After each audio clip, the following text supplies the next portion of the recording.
ഏട്ടാ മൊത്തം നോക്കിയോ? ഇനി ആരെങ്കിലും ഉണ്ടോ? ഇല്ലല്ലോ, ആരും ഇല്ലല്ലോ. ഒരാളുമില്ല, ഒരാളും ഇപ്പം വെള്ളത്തിൽ ഒരാളില്ല. ഉള്ളിലോ വെള്ളത്തിലോ ആരുമില്ല. കഴിവിന്റെ പരമാവധി ഇപ്പം നമ്മൾ നോക്കി. ഇനിയിപ്പോൾ നിങ്ങൾക്ക് സമാധാനം വേണമെന്നുണ്ടെങ്കിൽ നമ്മൾ വീണ്ടും ഒന്നുകൂടി നോക്കി തരാം. ഇപ്പം നിലവിൽ ഒരാളിപ്പോൾ ഇതിന്റെ അടിയിൽ നിൽക്കുന്നില്ല.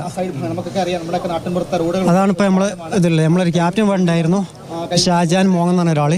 മൂപ്പര് ഈ ബസ്സിന്റെ അങ്ങേ സൈഡ് മൂപ്പര് നോക്കിയിട്ടുണ്ട്. എൻ്റെ പേര് ഷുക്കൂർ കൊട്ടുവള്ളി എന്ന് പറഞ്ഞ ഒരാളാണ്. ബസ്സിന്റെ ഈ ഭാഗത്ത്, അതായത് ഡ്രൈവറിന്റെ സീറ്റിന്റെ ഭാഗത്തും വെള്ളത്തിലൊക്കെ മൊത്തം നോക്കിയല്ലേ? മൊത്തം നോക്കി. ഇപ്പോൾ ഇവിടെ നിൽക്കുകയാണെങ്കിൽ ഇപ്പോൾ ഞാൻ ഒന്നുകൂടി അല്ല, ഇപ്പോൾ ഇപ്പോൾ വെള്ളത്തിൽ ഒരാളില്ല. നിലവിലിപ്പോൾ വെള്ളത്തിൽ ഇപ്പോൾ ഈ ബസ്സിന്റെ അടിയിലോ വെള്ളത്തിലോ ഇപ്പോൾ ഒരാളും കുടുങ്ങി കിടക്കുന്നില്ല. ഇപ്പോൾ ബസ് കുറച്ച് പൊന്തിച്ചിട്ട് ക്രെയിൻ വെച്ച് പൊന്തിച്ച് താത്തിയ ഒരു സംഭവം. പക്ഷെ അതിൻ്റെ ഇടയിൽ ഇവലെ ബാഗും കാര്യങ്ങളും കുറച്ച് സംഭവങ്ങൾ തീർച്ച പോയിട്ടുണ്ടെന്ന് പറഞ്ഞു.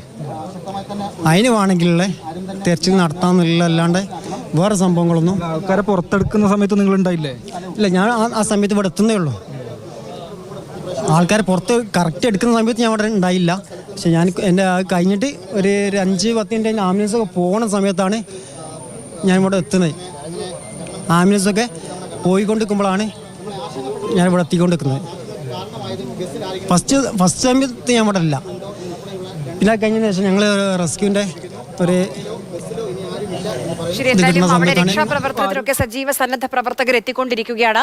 പുഴയിലടിയിൽ തെരച്ചിൽ നടക്കുന്നുണ്ട്. പക്ഷെ ആരും പുഴയിലടിയിലോ അല്ലെങ്കിൽ ബസ്സിന് ഇടയിലോ കുടുങ്ങിക്കിടക്കുന്നില്ല എന്ന് ഏകദേശം ഉറപ്പായിട്ടുണ്ട്.